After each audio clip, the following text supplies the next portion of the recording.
આ આપણી લાઈફનો છેલ્લો વ્લોગ છે કે આપણે આના પછી વ્લોગ શૂટ નથી કરવાના. જે પણ ફાઇનલી આપણા ઘઉં પાકી ગયા છે. તમે જોઈ શકો છો મિત્રો, આ છે આપણા રળિયામણા ઘઉંનું છે. તો તમે આને શું કહેવાય જરૂરથી કમેન્ટ કરજો. ચમ કે મને એટલું બધું આનું નામ ખબર નહીં, પણ તમને ખબર હોય તો કમેન્ટ તમે કરી શકો છો. યુટ્યુબ ફેમિલી કેમ છો બધા મજામાં ને? હા, પાછળ આપણું બાઇક પડી છે, જોઈ શકો છો. આ બાઇક છે ને આપણે છીએ. તો આપણે ઘણા જ દિવસથી વ્લોગ અપલોડ નહોતા કરતા મિત્રો. તો ઘણા દિવસથી કેમ વ્લોગ આપણે અપલોડ નહોતા કરતા અને હાલ આપણે ક્યાં છે જો આ બેકગ્રાઉન્ડનું લોકેશન તમને દેખાઈ રહ્યું છે. આપણું બાઇક પડ્યું છે અને આપણે આજે ખેતરે જવાના છે. ચમ કે ઘણા ટાઈમથી ખેતરે વાટો મારવા નહોતા જ્યાં, તો વિચાર્યું ચલો ભાઈ આજ ખેતરે ઓટો મારવા જઈએ અને એની સાથે સાથે આપણા વ્લોગની શરૂઆત પણ કરી દઈએ. જેનાથી શું થાય કે આપણે ઘણા દિવસથી ઘણા ટાઈમથી આપણો વ્લોગ નહોતો આવતો, તો પછી આપણા વ્લોગ રેગ્યુલર થશે કે પછી આ આપણી લાઈફનો છેલ્લો વ્લોગ છે કે આપણે આના પછી વ્લોગ શૂટ નથી કરવાના.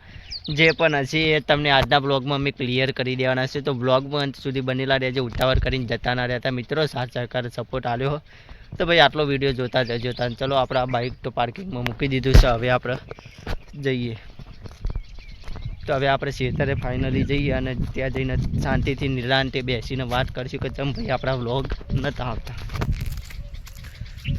તો જોઈ લો, બેઝિકલી આ શેડું છે. આ શેડામાં આપણે જવાનું છે. થોડું ધ્યાનથી જવું પડે ભાઈ. અહીંથી કોટા બોટમ પગ બગ પડી ના જાય. તો આપણે ફાઇનલી ખેતરમાં આવી ગયા. તો જોઈ લેવા બાજુમાં એંડા છે. શું કે આપણે એંડા નથી પણ એંડા છે તો ભાઈ અમારા બતાવવાનું ફરજ બને છે. તો વિચાર્યું ચલો ભાઈ બતાવી દઈએ. આઠે હારો દુખાય છે થોડું ઘણું, એટલે આઠે ઓમ ચેન્જ કરવો પડે છે એટલા માટે. તો હવે ખેતરે બેઝિકલી આવી ગયા. તો ઘઉં જોવા જ આપણે ખેતરે આવ્યા હતા. ચમ આવ્યા હોય ઘઉં જોવા? તમને કે પૂંખવાળો વિડીયો ના જોયો હોય તો જોઈ નાખજો, એમાં ખબર પડી જશે કે આપણે ઘઉં કેવા હતા. તો વિચાર્યું કે ચલો ખેતરે ઓટો મારી આવીએ. હવે ઘઉં વાટવાનો સમય થઈ ગયો છે. તો ક્યારે વાટવા, કેટલા ટાઈમ પછી વાટવા, તો એ જાણવા માટે અમે ખેતરે આવ્યા હતા. તો વિચાર્યું કે અહીંથી આપણો વ્લોગ શરૂઆત કરી દઈએ અને આપણે કેમ વ્લોગ શૂટ નહોતા કરતા એ બધું કારણ પણ તમને જણાવી દઈએ. તો જોઈ લો, ફાઇનલી આપણે આપણા ઘઉંએ પહોંચી ગયા છે. આ છે આપણા ઘઉં. તો મિત્રો જોઈ શકો છો તમે કેટલા સુંદર અને સારા એવા ઘઉં છે. તમને બતાવીએ, જોઈ લો. ફાઇનલી આપણા ઘઉં પાકી ગયા છે. તમે જોઈ શકો છો મિત્રો, આ છે આપણા રળિયામણા ઘઉં. આ ઘઉં આપણા પાકી ગયા છે. તમે જોઈ શકો છો. હજુ થોડા અંદર લીલા જેવા છે. તો અંદાજે 5 થી 6 દાડાની અંદર ઘઉં વાટવાની પ્રોસેસ ચાલુ થઈ જશે. જો આપણે બ્લોગ આગળ કન્ટિન્યુ રાખવાના હશું ને બ્લોગ શૂટ કરવાનો વિચાર હશે તો આપણે એ પણ વિડીયોમાં બતાવશું. નકર તો પછી આ આપણો લાસ્ટ વિડીયો પણ હોઈ શકે છે બ્લોગનો. એટલે બ્લોગમાં સુધી બને રહેજો. એનું કારણ પણ તમને જણાવશું. કેમ કે એનું કારણ શું છે કે અમારો આ લાસ્ટ વિડીયો પણ હોઈ શકે, આના પછી અમારા વિડીયો ના પણ આવે. એનું કારણ પણ છે. પણ ફાઇનલી જોઈ લો, આ ઘઉં આપણા આ દેખાય, આ બધા જ દેખાય આપણા ઘઉં છે. કેટલા સુંદર ઘઉં છે. અને તમે પણ કમેન્ટ કરજો કે સાહેબ જેવા ઘઉં છે અને તમે ઘરે ઘઉં વાવ્યા છે નથી વાવ્યા, શહેરમાં રહ્યો છો ગામડામાં રહો છો કે પછી ઘઉં લેવાના હોય કે લીધા હોય, તો પણ કમેન્ટ જરૂરથી કરજો. તો મિત્રો જેવા ચાલતા ચાલતા આગળ આવ્યા ત્યારે આપણા બાજુલા ખેતરવાળાનું આ સાપરું છે. જોઈ શકો છો સાપરું કેટલું સુંદર સાપરું છે. તો બસ આ સાપરાએ બેસીને આપણે થોડી ચર્ચા વિચારણા કરીએ. જોઈ લો પહેલાં આ સાપરું છે, આ દેખાય છે બેઝિકલી પાછળ એ જ સાપરું છે. ને એ સાપરે બેસીને આપણે થોડી વાત કરીશું કે ભાઈ શું છે, કેમ વ્લોગ નહોતા આવતા, એ બધી જ ચર્ચા કરીએ. તો એ પહેલાં વિચાર્યું કે ચલો થોડા આગળ જઈને તમને બતાવી દઈએ. લુક તો આ ટોટા પડ્યા છે, જોઈ લે પાણી માટેના. અને અમે હાલ તો ખેતરે આવી ગયા છે. આ બાજુલા ખેતરવાળાના ઈંડા છે અને એ સાપરું પણ બનાવ્યું છે, એમનું જ બનાવેલું છે, આપણું નથી. જો કેમ કે આપણે એટલી બધી જરૂર પડતી નથી, ખેતરે ખાસ આવતા નથી. એટલે થોડી વધારે જમીન હોય છે એટલે આવે છે. તો આઈડિયા આપણા ઘઉં જોઈ શકો છો. અને આ જે દેખાય છે તમને, આ ભેંસો માટે એટલે કે પશુ માટે અમે રાખીએ છીએ, કે પશુને ખવડાવવા માટે વાવીએ છીએ. તો ચલો થોડી મોટી આગળ છે તો એ પણ બતાવીએ. તો પશુઓ મિત્રો અમારે કેમ કે ઘેર પશુઓ હોય છે તો એમના માટે પણ કંઈક વાવવું જરૂરી છે. કેમ કે બધી જગ્યાએ ચાર મળે ના મળે તો એમના માટે આપણે સગવડ કરેલી રાખવી જ પડે. તો એના માટે અમે થોડું એક પાડ્યું જે આવે છે, એક પાડ્યું એ રાખીએ છીએ કે જે પશુઓ માટે એટલે કે પશુઓને ખાવા માટેનું ઉગાડીએ છીએ, ઝાડ છે, પૂંખ છે એ બધું. તો જોઈ લો, આ બેઝિકલી જે દેખાઈ રહ્યું છે આ પશુઓને ખાવા માટેનું છે. તો તમે આનો શું કહો હોય જરૂરથી કમેન્ટ કરજો. ચમ કે મને એટલું બધું આનું નામ ખબર નહીં, પણ તમને ખબર હોય તો કમેન્ટ તમે કરી શકો છો. જોઈ લો.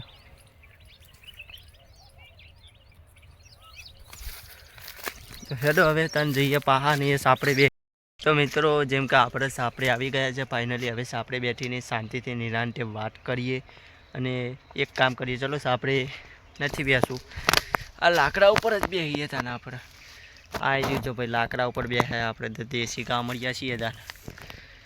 તો આપણે જો મિત્રો વાત કરીએ હોય થોડો પ્રકાશ ઓછો આવે, અંદર જ જવું પડશે. ચલો તો આ સાપડાના અંદર આપણે હવે અંદર આવી ગયા છીએ.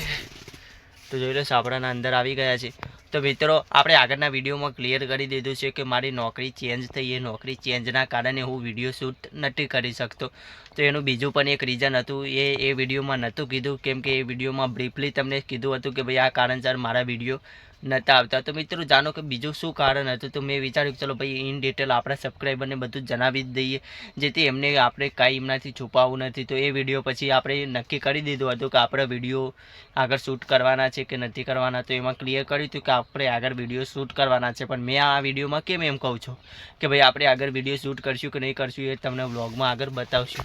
તો મિત્રો એનું કારણ એ જ હતું, કશું કારણ નહોતું, ખાલી વિડીયો તમે એન્ડ સુધી જુઓ ને એના માટે અમે થોડું મજાક કરી દઉં કે ભાઈ વિડીયો હવે શૂટ કરશું કે નહીં કરવું, એટલા માટે ખાલી આ કરી દઉં. બાકી આપણે બ્લોગ તો યાર કન્ટિન્યુ કરવાનો જ છે. આપણે 365 દાડા બ્લોગના આપવાના જ છે ને આપણી ચેનલ ગ્રો કરવાની જ છે સાહેબ.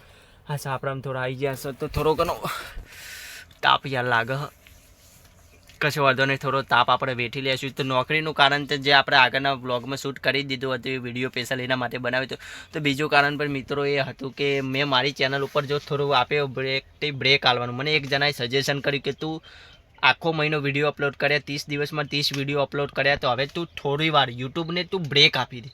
જેનાથી શું થશે કે તારી ચેનલ એ યુટ્યુબના આલ્ગોરિધમને ખબર પડશે કે ભાઈ આ વિડીયો ડિમોટિવેશન થઈને આને ચેનલ મૂકી દીધી છે, એને એવું ફીલ થશે. તો તમારો એકાદો વિડીયો કે જે છે વાયરલ કરાશે. અને એના કારણે શું કે મારો આગળનો વરસાદવાળો વિડીયો હતો એ ટ્રેન્ડમાં ચાલી રહ્યો હતો. તો એને કીધું કે આ વિડીયો અઠવાડિયાથી 10 દિવસ ચાલવા દે, રેન્ક કરવા દે. એની સાથે સાથે બીજો વિડીયો પર રેન્ક કરશે.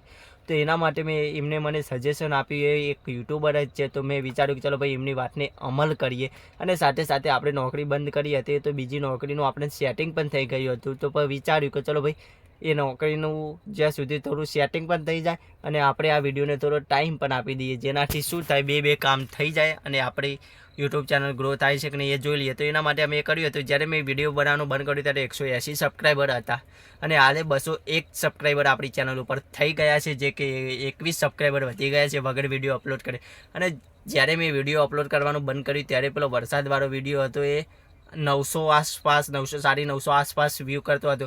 આજે એ વિડીયો 2850 જણા લોકોએ ઓલરેડી જોઈ લીધો છે અને વિક્રમ ઠાકોરવાળો વિડીયો પણ 2500+ વ્યૂઝ મળી ગયા છે એને. તો મિત્રો 2 વિડીયો રેન્ક કરવામાં આવ્યા છે. સાથે સાથે અમારા બીજા કે જે મરતોલીની ચેહર માતાજીનો વિડીયો હોય કે અમે ખેતરે ચાલ લેવા ગયા એ વિડીયો હોય કે પેલા ઘઉંનો પૂંખવાળો વિડીયો મૂક્યો, એ બધા જ વિડીયો આપણે રેન્ક કરવા માંડ્યા. ડેલી બેઝિક્સ ઉપર એના ઉપર 5 6 7 8 9 10 એવી વ્યૂ આવવા માંડી મિત્રો. તો મેં પણ વિચાર કર્યો ભાઈ આટલી ગેપ આપવાથી વ્યૂ યુટ્યુબવાળા સમજે છે કે ભાઈ આનો વિડીયો એકાદો વાયરલ કરો જેનાથી આના ઉપર કન્ટિન્યુ કરશે. તો આને ભાઈ એમને કીધું એ થોડું સાચું પડી સાહેબ, અને આપણી ચેનલ થોડી ઘણી ગ્રો થઈ. તો વિચાર્યું કે ચલો ભાઈ ત્યાં સુધી આપણે નોકરીનું પણ સેટિંગ થઈ જાય. એટલે મેં વિચાર્યું કે ચલો ભાઈ નથી કહેવું સબસ્ક્રાઈબરને અને ખાલી એમ કહી દઈએ કે આપણે નોકરી બીજા સેટિંગ કર્યું. તો એનાથી આમે ટાઈમ તો નહોતો જ મળતો મિત્રો, જો કે ટાઈમ તો નહોતો જ મળતો, નોકરી બીજું સેટિંગ કરી હતું.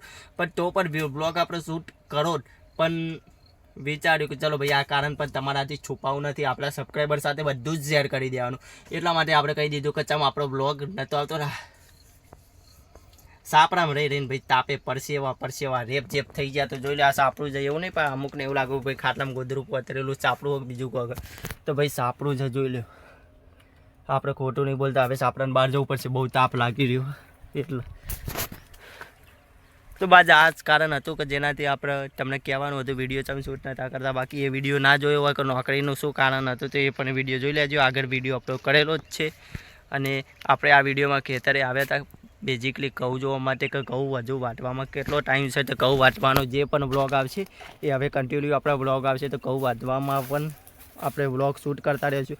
અને મેં વિચાર્યું છે કે ભાઈ કપલ વ્લોગ શૂટ કરવા છે, તો કપલ વ્લોગ શૂટ કરવા માટે કપલ ક્યાંથી લાવવું, કપલ તો જોઈએ ને સાહેબ, તો જોઈએ વિચાર્યું છે ભવિષ્યમાં શૂટ કરશું તો એ પણ વિડીયો આવી જ જવાનો છે, એમાં કાંઈ કહેવાની જરૂર નથી. તો બેઝિકલી આપણા વ્લોગ હવે રેગ્યુલરી આવી જ જવાના છે, તો આપણા સબસ્ક્રાઈબરોને કહેવાનું ભાઈ તમારા મિત્રો પરિજનો સાથે શેર કરી દો યાર આપણો વિડીયો, અને આપણા આવા મજેદાર વિડીયો જોવા માટે યાર અમારી ચેનલને સબસ્ક્રાઈબ કરેલી રાખજો, જેથી અમારે તમને વારે ઘડીએ કહેવું ના પડે, તમને ઓટોમેટિક આપણો વિડીયો આવે એટલે ભાઈ આપણા સબસ્ક્રાઈબર સુધી તો પહોંચવો જુઓ ને સાહેબ, પહોંચવો જ જુઓ. તો ભાઈ એના માટે આપણે આ વિડીયો થોડો લોબો થઈ ગયો છે, તો હવે વિડીયો આપણે આટલે રાખીએ, અને હવે આપણા રાબેતા મુજબ નવા વિડીયો આવતા જ રહ્યા, તો ચિંતા ના કરતા મિત્રો, અને મસ્ત વિડીયો મસ્ત બ્લોગ લઈને આવશું, જેનાથી તમને પણ મનોરંજન થઈ જાય અને તમે પણ અમારી ચેનલને સબસ્ક્રાઈબ લાઈક શેર સબસ્ક્રાઈબ બધું કરી નાખો યાર. એમાં બધું જાજુ કહેવા ના હોય તો હવે બહુ વિડીયો લોબો નહીં કરો, પાછી તમને કંટાળો આવશે ભાઈ, આપણા સબસ્ક્રાઈબરને કંટાળો આવે આપણને ના પસંદ હોય, તો બસ એટલા માટે વ્લોગ આપણે રાખ્યા આટલા, અને આપણે હવે ક્યારથી શેતરી ક્યાર તરફ જઈએ, જે બતાવવાનું હતું એ બતાવી દીધું, જે વાતચીત તમારા સાથે કરવાની હતી દિલ ખોલીને એ કરી લીધી. તો બસ આ વિડીયોમાં આટલું, હવે નવા વ્લોગ સાથે મળશું.